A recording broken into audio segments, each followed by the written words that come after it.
2047 सिर्फ एक साल नहीं, एक फैसला है, एक सदी का हिसाब है। 15 अगस्त 2047 भारत अपनी आजादी के 100 साल पूरे करेगा। लेकिन उसी दिन दुनिया एक और सवाल पूछेगी, क्या भारत एशिया की सबसे बड़ी ताकत बन चुका होगा या फिर ड्रैगन अब भी शेर पर भारी पड़ेगा? आज हम भावनाओं में नहीं बहेंगे, आज बात होगी आंकड़ों की, तथ्यों की, रणनीति की। 2026 से लेकर 2047 तक भारत बनाम चीन। आज चीन की अर्थव्यवस्था लगभग 17 ट्रिलियन डॉलर की है, जबकि भारत करीब 3.7 ट्रिलियन डॉलर पर खड़ा है। फासला बड़ा है, लेकिन कहानी यही खत्म नहीं होती। भारत दुनिया की सबसे तेजी से बढ़ती बड़ी अर्थव्यवस्था है। अगर भारत औसतन 6-7% की दर से बढ़ता है तो 2047 तक भारत 20 से 25 ट्रिलियन डॉलर की अर्थव्यवस्था बन सकता है। लेकिन चीन भी रुकने वाला नहीं है। अगर चीन 4-5% की दर से भी बढ़ता रहा तो 2047 तक वह 35 ट्रिलियन डॉलर के आसपास हो सकता है। मतलब आर्थिक रूप से बराबरी करना आसान नहीं होगा, लेकिन असंभव भी नहीं। तो 2047 तक वह 35 ट्रिलियन डॉलर के आसपास हो सकता है। मैन्युफैक्चरिंग और उद्योग। चीन को दुनिया की फैक्ट्री कहा जाता है। मोबाइल से लेकर मशीन तक सब कुछ वही बनता है। भारत अभी भी मैन्युफैक्चरिंग में पीछे है, लेकिन make in India, ply scheme और चीन से कंपनियों का बाहर जाना भारत के लिए बड़ा मौका है। अगर भारत सप्लाई चेन सुधार लेता है, बिजली, लॉजिस्टिक्स और स्किल पर काम करता है, तो 2047 तक तस्वीर बदल सकती है। जनसंख्या और युवा शक्ति। भारत की सबसे बड़ी ताकत उसकी युवा आबादी है। भारत की औसत उम्र लगभग 29 साल है, जबकि चीन तेजी से बूढ़ा हो रहा है। 2047 तक चीन की बड़ी आबादी रिटायरमेंट की उम्र में होगी और भारत के पास काम करने वाली युवा ताकत होगी। लेकिन अगर रोजगार नहीं बने तो यही ताकत बोझ भी बन सकती है। अगर आज की बात करें तो चीन दुनिया की दूसरी सबसे बड़ी अर्थव्यवस्था है। उसकी जीडीपी भारत से लगभग 3 गुना ज्यादा है। मजबूत manufacturing, high speed train network, विशाल एक्सपोर्ट सिस्टम। चीन ने पिछले 30 सालों में विकास की रफ्तार दिखाई है। दूसरी तरफ भारत दुनिया की 5वीं सबसे बड़ी अर्थव्यवस्था है, लेकिन सबसे तेजी से बढ़ती बड़ी अर्थव्यवस्थाओं में से एक भारत की ताकत है उसकी युवा आबादी, डिजिटल क्रांति और तेजी से बढ़ता स्टार्टअप इकोसिस्टम। सुपर पावर सिर्फ जीडीपी से नहीं बनता, टेक्नोलॉजी से बनता है। चीन सेमीकंडक्टर पांचक में काफी आगे है, लेकिन भारत भी पीछे नहीं है। इसरो की सफलता, डिजिटल पेमेंट रेवोल्यूशन और स्टार्टअप इकोसिस्टम। 2047 तक जो टेक में लीड करेगा वही असली ताकत बनेगा। सैन्य शक्ति। हर सुपर पावर की पहचान होती है। चीन के पास बड़ी नेवी और एडवांस्ड मिसाइल सिस्टम है। भारत अपनी डिफेंस मैन्युफैक्चरिंग को तेजी से बढ़ा रहा है। अगर 20 साल तक यही ग्रोथ रही तो एशिया का पावर बैलेंस बदल सकता है। चीन पहले से कई देशों में निवेश कर चुका है। अफ्रीका, एशिया, यूरोप तक उसका प्रभाव है। भारत भी अपनी कूटनीति मजबूत कर रहा है। 20 जैसे मंचों पर सक्रिय भूमिका। वैश्विक साझेदारी बढ़ रही है। 2047 तक जिस देश का ग्लोबल नेटवर्क मजबूत होगा वही असली गेम चेंजर बनेगा। तो क्या भारत चीन को पीछे छोड़ सकता है? संभावना है, लेकिन शर्तें हैं। शिक्षा सुधार, रोजगार सृजन, टेक्नोलॉजी में निवेश, राजनीतिक स्थिरता।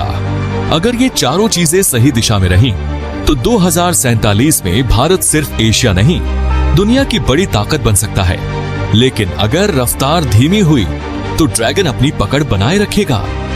सुपर पावर सिर्फ पैसे से नहीं बनता, उसके पीछे होती है मजबूत सैन्य ताकत। आज चीन दुनिया की सबसे बड़ी सेनाओं में से एक रखता है। उसकी नेवी तेजी से बढ़ रही है। Aircraft carrier, advanced missile system और modern fighter jet. South China Sea में चीन लगातार अपनी पकड़ मजबूत कर रहा है। वह वहां आर्टिफिशियल आइलैंड बनाकर रणनीतिक नियंत्रण बढ़ा चुका है। अब भारत की स्थिति, भारत की सेना दुनिया की सबसे बड़ी और अनुभवी सेनाओं में गिनी जाती है। भारत हिंद महासागर में एक अहम शक्ति है और यही समुद्री रास्ता दुनिया के बड़े हिस्से का व्यापार तय करता है। अगर 2047 तक भारत अपनी नेवी को और मजबूत करता है, अधिक एयरक्राफ्ट कैरियर, अधिक पनडुब्बियां और स्वदेशी रक्षा उत्पादन बढ़ाता है, तो एशिया का पावर बैलेंस बदल सकता है, जिससे सप्री और 12 पावर बैलेंस बदल सकता है। लेकिन अगर रक्षा आधुनिकीकरण धीमा रहा तो चीन की बढ़त बनी रह सकती है। 2047 की जंग जमीन पर नहीं, समुद्र और टेक्नोलॉजी में तय होगी। एशिया में असली ताकत अब जमीन पर नहीं, समुद्र में तय होगी। चीन साउथ चाइना सी में अपनी पकड़ मजबूत कर रहा है। भारत हिंद महासागर में अपनी रणनीति मजबूत कर रहा है। 2047 तक जिसकी नौसेना मजबूत होगी, वही एशिया के व्यापार रूट कंट्रोल करेगा। भविष्य की लड़ाई तेल से नहीं, ग्रीन एनर्जी से होगी। चीन सोलर पैनल और बैटरी टेक्नोलॉजी में बहुत आगे है। भारत भी रिन्यूएबल एनर्जी पर तेजी से काम कर रहा है। अगर भारत एनर्जी इंडिपेंडेंट हो गया तो उसकी इकोनॉमी और मजबूत होगी। 15 अगस्त 2047 लाल किले से भाषण हो रहा है। दुनिया के बड़े नेता भारत की तरफ देख रहे हैं। स्टॉक मार्केट मजबूत है। टेक्नोलॉजी सेक्टर ग्लोबल लेवल पर प्रतिस्पर्धा कर रहा है। भारतीय कंपनियां दुनिया के बड़े प्रोजेक्ट चला रही हैं। हिंद महासागर में भारतीय नौसेना की मजबूत मौजूदगी है और दुनिया पूछ रही है, क्या भारत अब एशिया की सबसे बड़ी ताकत है? लेकिन दूसरी तरफ बीजिंग में भी रोशनी है। चीन अभी भी टेक्नोलॉजी और मैन्युफैक्चरिंग में मजबूत है। उसकी ग्लोबल सप्लाई चेन अभी भी सक्रिय है। उसकी सेना अभी भी विशाल है। तो 2047 की तस्वीर साफ जीत या साफ हार की नहीं होगी, बल्कि होगी कौन ज्यादा स्थिर रहा, कौन ज्यादा दूरदर्शी निकला, कौन अपनी जनता को बेहतर जीवन दे पाया। 21वीं सदी की नई जंग पृथ्वी पर नहीं, अंतरिक्ष में होगी। चीन ने अपना स्पेस स्टेशन बना लिया है, चांद और मंगल मिशन में निवेश कर रहा है। भारत भी लगातार कम लागत में सफल मिशन भेज रहा है। सवाल यह है, 2047 तक कौन स्पेस माइनिंग, सैटेलाइट नेटवर्क और स्पेस डिफेंस में आगे होगा? जिसके पास अंतरिक्ष की ताकत होगी, उसके पास कम्युनिकेशन, इंटरनेट और रक्षा पर नियंत्रण होगा। आज की दुनिया चिप पर चलती है। मोबाइल, कार, मिसाइल, AI सब चिप से चलता है। चीन चिप मैन्युफैक्चरिंग में आत्मनिर्भर बनने की कोशिश कर रहा है। भारत भी सेमीकंडक्टर प्लांट ला रहा है। अगर 2047 तक भारत चिप मैन्युफैक्चरिंग में सफल हुआ तो टेक्नोलॉजी में बड़ी छलांग लगेगी। अगर नहीं तो टेक निर्भरता बड़ी कमजोरी बन सकती है। एशिया में भविष्य की सबसे बड़ी समस्या पानी हो सकती है। चीन के पास कई बड़ी नदियों का स्रोत है। भारत की बड़ी आबादी खेती पर निर्भर है।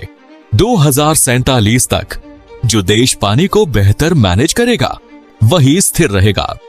चीन ने मेगा सिटी मॉडल बना दिया है। भारत तेजी से शहरीकरण की तरफ बढ़ रहा है। 2047 तक क्या भारतीय शहर रहने लायक, टेक ड्रिवन और क्लीन बन पाएंगे या भीड़ और प्रदूषण चुनौती बनेंगे? आज डॉलर ग्लोबल करेंसी है, लेकिन चीन अपनी करेंसी को इंटरनेशनल बनाने की कोशिश कर रहा है। भारत भी डिजिटल पेमेंट और फाइनेंशियल सिस्टम में मजबूत हो रहा है। 2047 तक अगर किसी देश की करेंसी ग्लोबल ट्रेड में ज्यादा इस्तेमाल हुई तो उसकी आर्थिक ताकत कई गुना बढ़ सकती है। सुपर पावर सिर्फ हथियार से नहीं बनता। फिल्म, म्यूजिक, योग, फूड, टेक ब्रांड ये भी ताकत होते हैं। भारत की संस्कृति पूरी दुनिया में लोकप्रिय है। चीन भी अपनी भाषा और मीडिया का विस्तार कर रहा है। 2047 तक किसकी कल्चरल इन्फ्लुएंस ज्यादा होगी? भविष्य की जंग साइबर स्पेस में होगी। डेटा चोरी, हैकिंग, AI हथियार। जिस देश की साइबर सिक्योरिटी मजबूत होगी वही सुरक्षित रहेगा। आपके हिसाब से 2047 में एशिया का असली किंग कौन होगा, भारत या चीन? नीचे कमेंट में जरूर लिखिए। और अगर आपको ऐसे ही गहराई से भविष्य की सच्चाई जाननी है तो चैनल को सब्सक्राइब कीजिए, क्योंकि असली जंग अभी शुरू हुई है।